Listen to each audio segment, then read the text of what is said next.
జై శ్రీమన్నారాయణ. శ్రీమద్భగవద్గీత 13వ అధ్యాయము క్షేత్రజ్ఞ విభాగయోగము 31వ శ్లోకము.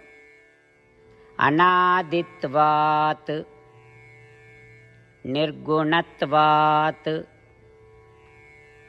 పరమాత్మాయం అవ్యయః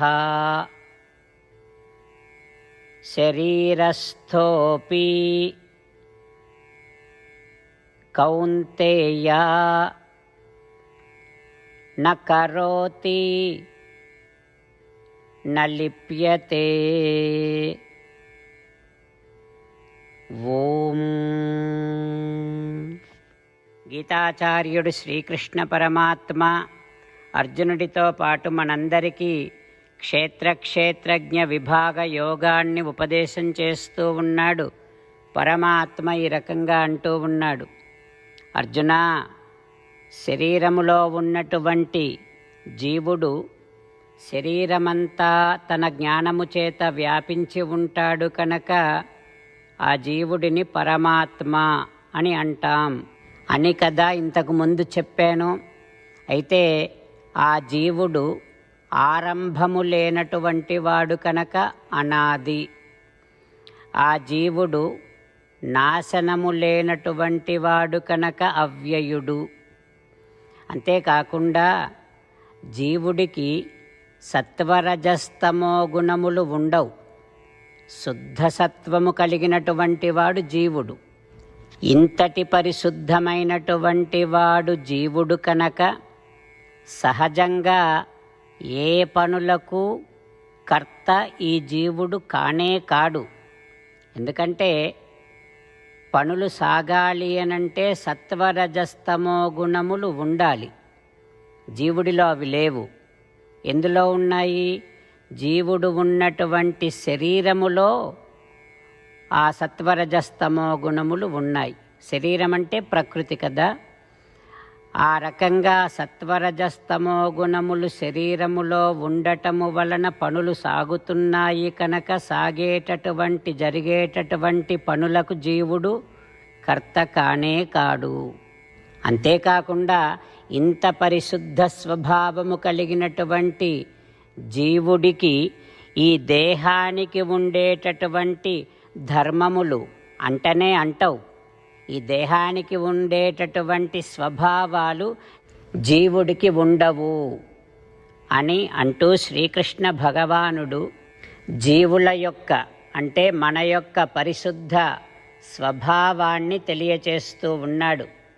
ఆ పరమాత్మ ఉపదేశాన్ని మనసారా భావన చేస్తూ మన పరిశుద్ధ స్వభావాన్ని పదే పదే జ్ఞాపకము చేసుకుంటూ దేహము ద్వారా పనులు సాగుతున్నాయి కనుక ఆ పనులకు మనము కర్తలము కాము అంటూ భావన చేస్తూ జరిగేటటువంటి పనులకు కర్త ఈ ప్రకృతి అంటే శరీరమే అంటూ కర్తృత్వాన్ని శరీరము మీద వేస్తూ ఆ కర్మబంధము నుండి విముక్తులము అయ్యే ప్రయత్నము నిరంతరము కొనసాగిస్తూ శ్రీమన్నారాయణుడిని పొందటమే లక్ష్యముగా పెట్టుకొని శ్రీమన్నారాయణుడిని మాత్రమే శరణు వేడుకుంటూ పరమాత్మ పలికిన పలుకులను అదే విధంగా పలికే ప్రయత్నం చేద్దాం. అనాదిత్వాత్ నిర్గుణత్వాత్ పరమాత్మాయమవ్యయః శరీరస్థోపి కౌంతేయ న కరోతి న లిప్యతే. అంతేకాకుండా మనం ప్రతిరోజు శ్రీమన్నారాయణుడికి ఒక 8 పనులు చేస్తాం అని మాట ఇద్దాం. ఎందుకంటే శ్రీకృష్ణ భగవానుడు 18వ అధ్యాయములో 65 నుండి 70వ శ్లోకాల ద్వారా శ్రీమద్భగవద్గీత అంతటికీ సారభూతముగా మనకు 8 పనులు చేయమని చెప్పాడు. అలా చేస్తే చాలు, నేను మిమ్మల్ని అన్ని విధాలుగా రక్షిస్తా అని ప్రమాణపూర్వకముగా ప్రతిజ్ఞ కూడా చేశాడు. అందుకని శ్రీమద్భగవద్గీతను అంతటినీ విన్న తర్వాత అర్జునుడు కూడా చివరకు కరిష్యే వచనం తవ, కృష్ణ నువ్వు చెప్పినట్టే చేస్తా అని అన్నాడు కనుకనే భగవానుడు అర్జునుడికి అన్ని విధాల విజయాన్ని అందించాడు. మనం కూడా ప్రతిరోజు శ్రీమన్నారాయణుడికి ఆ రకంగానే మాట ఇద్దాం. 8 పనులు చేస్తాం అని మనము మాట ఇస్తే అది అష్టాక్షరీ మహామంత్ర జపము చేసినటువంటి ఫలితాన్ని మనకు ప్రతిరోజు ఇస్తుంది. ఇట్లా మాట ఇవ్వటం కంటే గొప్ప పూజ, యజ్ఞము, తపస్సు మరొక్కటి లేనే లేదు. అందుకని నేను అంటూ ఉంటాను, మీరు మనస్సులో భావిస్తూ ఉండండి. ఈ రకంగా మనము మాట ఇస్తూ ఉంటే శ్రీకృష్ణ భగవానుడి ముఖారవిందములో కలిగేటటువంటి ఆనందాన్ని మనం ప్రతిరోజు దర్శిద్దాం, ఆస్వాదిద్దాం. జై శ్రీమన్నారాయణ. హో శ్రీమన్నారాయణ, నువ్వు చెయ్యమన్నట్టే నేను నిన్నే సంతతము ధ్యానము చేస్తూ ఉంటా. హో శ్రీమన్నారాయణ, నువ్వు చెప్పినట్టే నేను నీ భక్తుడిగానే ఉంటా. హో శ్రీమన్నారాయణ, నువ్వు చెయ్యమన్నట్టే నేను నా విధులను, కర్తవ్యాలను నీ సేవగా, నీ తృప్తి కోసమనే సక్రమంగా నిర్వర్తిస్తూ ఉంటా.